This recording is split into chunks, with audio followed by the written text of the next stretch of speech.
ఈరోజు మీ సమస్యలు పరిష్కరించడం కోసమే ఈరోజు ప్రజాపాలన ప్రగతి బాటల పేరు మీద మీ ముందుకొచ్చి మీ దగ్గర నిలబడి మాట్లాడుతున్నాం.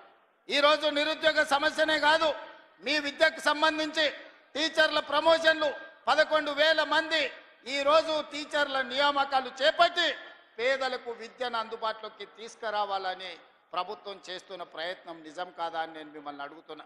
మిత్రులారా, ఈరోజు రైతుల గురించి కానీ, మహిళల గురించి కానీ, విద్యార్థుల గురించి కానీ, నిరుద్యోగ యువకుల గురించి కానీ, తెలంగాణ సమాజంలో ఉన్న సమస్యల్ని పరిష్కరించడానికి పాత్రికేయ మిత్రుల నుంచి మొదలు పెడితే డాక్టర్లు, లాయర్లు, ఇంజనీర్ల వరకు ప్రతి ఒక్కరి సమస్యని పరిష్కరించడానికి ఈరోజు రాష్ట్ర ప్రభుత్వం ప్రయత్నం చేస్తున్నది.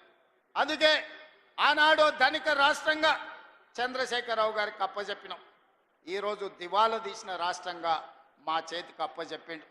అందుకే మిత్రులారా, ఈరోజు ఈ సమస్యలు పరిష్కరించడానికి ఉన్నది ఉన్నట్టు వాస్తవాలను మీకు వివరించే ప్రయత్నం చేస్తున్నా. ఈరోజు రాష్ట్రానికి బడ్జెటు ఆదాయము తగ్గిపోయింది. బట్టి విక్రమార్క గారు పోయినసారి బడ్జెటు 2,91,000 కోట్ల రూపాయలకు పెట్టిండు. కానీ వాస్తవంగా మేము గతంలో వేసిన అంచనాల కంటే తగ్గించి ఆర్థిక పరిస్థితి అబద్ధాలతో ఉండకూడదని బడ్జెట్ను తగ్గించే పెట్టినాం. అయినా అంచనాల మేరకు ఆదాయం రాలే.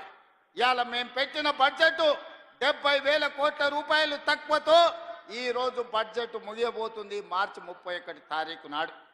మరి ఇన్ని కష్టాలున్నా మీకు ఇస్తామన్న మాట ప్రకారం సంక్షేమ పథకాలను ఈరోజు అమలు చేసే ప్రయత్నం చేస్తున్నాం.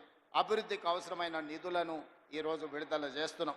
అభివృద్ధిలో భాగంగానే స్టేషన్ గన్పూర్కి ఈరోజు మీ విద్యకు ఇంటిగ్రేటెడ్ రెసిడెన్షియల్ స్కూల్స్ కావచ్చు, 100 పడకల ఆసుపత్రి కావచ్చు, మీ సాగునీటి ప్రాజెక్టు కోసం కావచ్చు, మీ ఇంటిగ్రేటెడ్ రెవెన్యూ డివిజన్ ఆఫీస్ కోసం కావచ్చు, మీ స్టేషన్ గన్పూర్ అభివృద్ధి కోసం కడియం శ్రీహరి గారు పెద్దలు అడిగిన ప్రతి మాట నిలబెట్టడానికి ఇవాళ 800 కోట్ల రూపాయలు మీకు మంజూరు చేయడమే కాదు, ఇంతకుముందు పెద్దలు కడియం శ్రీహరి గారు ఇదే వేదిక మీద నుంచి ఇంకో కొత్త చిట్టి మళ్ళా తీసి నా ముందల పెట్టిండు. కాగితాలు అక్కడ ఇచ్చిండు.